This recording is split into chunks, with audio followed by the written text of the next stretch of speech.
All right, Nigeria, we are back. We're going to get back to the president's speech, his inaugural speech as chair of ECOWAS shortly. But let's turn our attention down to the presidential villa, where our State House correspondent Femi Akonde is standing by.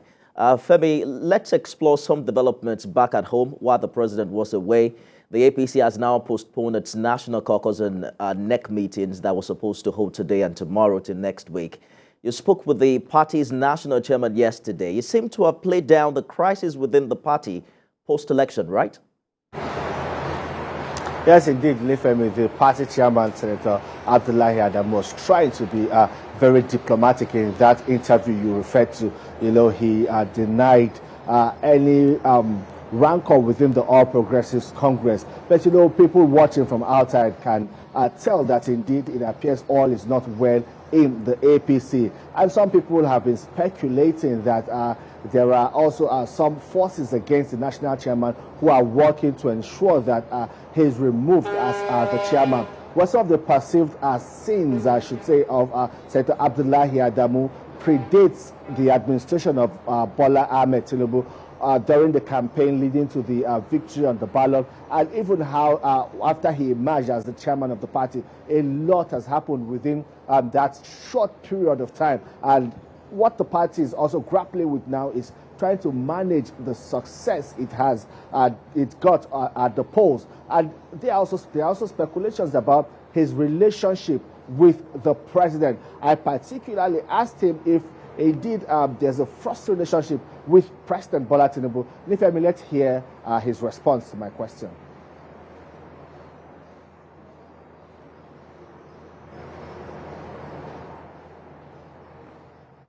Well, Femi, we probably will have to wait for that particular clip from your conversation with the national chairman. But before we get that, let's talk about how comfortable you think the party is with the president reaching out to the opposition. We've seen quite a number of them visit him in the past weeks, the G5 governors, former Senate president, the former PDP national secretary was also there last week. Added that list, the former governor of Ekiti State. President Tinubu has talked about a government of national unity. How do you think his party is receiving it?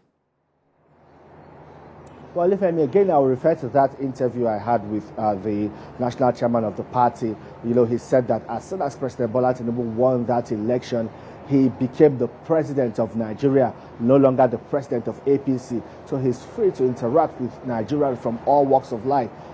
Political party lines have been blurred for Mr. President. He is the president for all Nigerians, and that is why he has thrown his door open.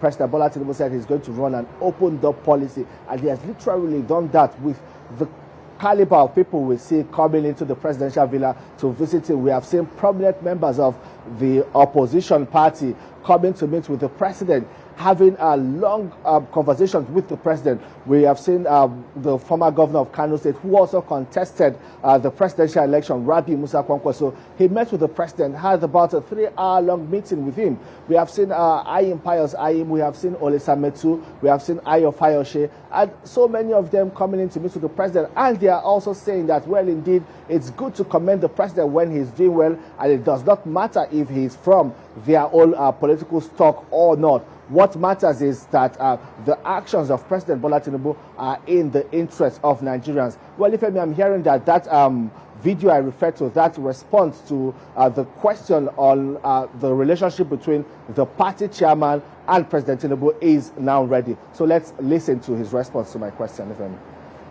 Consultation with what happened. We are agreeable as leaders of this party to accept what transacted in the two chambers of the National Assembly. And the principal officers so nominated stand. I must accommodate the emotions and sentiments of other leaders of the party, and I don't just rush to say, okay, this is it. I've already given a statement. And I believe that I think whoever was standing against it or was wanting to have a further confrontation has sheathed their sword. And I think that's the end of the story. I have no problem with the president. And I'm a front runner. I led this party with God's guidance, we won the election. Everywhere I went with President during the campaigns. We never had any issues between me and him throughout the campaign. And since the inauguration, nothing has happened for anybody to impugn the fact that there is a Cold War going on. Whatever Cold War means to them, it doesn't exist here. Yes, Olufemi, he was also talking about the emergence of principal officers in the National Assembly. You'll recall that he came out and categorically said that the party, the All Progressives Congress, is yet to communicate to the National Assembly who these principal officers will be. And that immediately sent tongues wagging, and people started talking about a rift within the party and indeed within the National Working Committee of the APC. But he says that, well, that is now behind him. Indeed, the party was not consulted, but it is a family affair and it has been handled as such. And he also said he interacted with the president. The president got involved in what appeared to be a rift between the APC and the National Assembly, and all of that has been settled now. So the party is looking forward to further engagement, especially with the appointment of ministers. But he is also saying that again is solely left to the president. The president is consulting in that regard, but they would all wait for the time the president decides to come up with his final nominees of ministers and send to the National Assembly for screening and confirmation. Nifemi. All right, so some off-season governorship elections are due later in the year. We'll see how the APC can consolidate on its victory during the presidential election. Femi Akonde live for us in Abuja.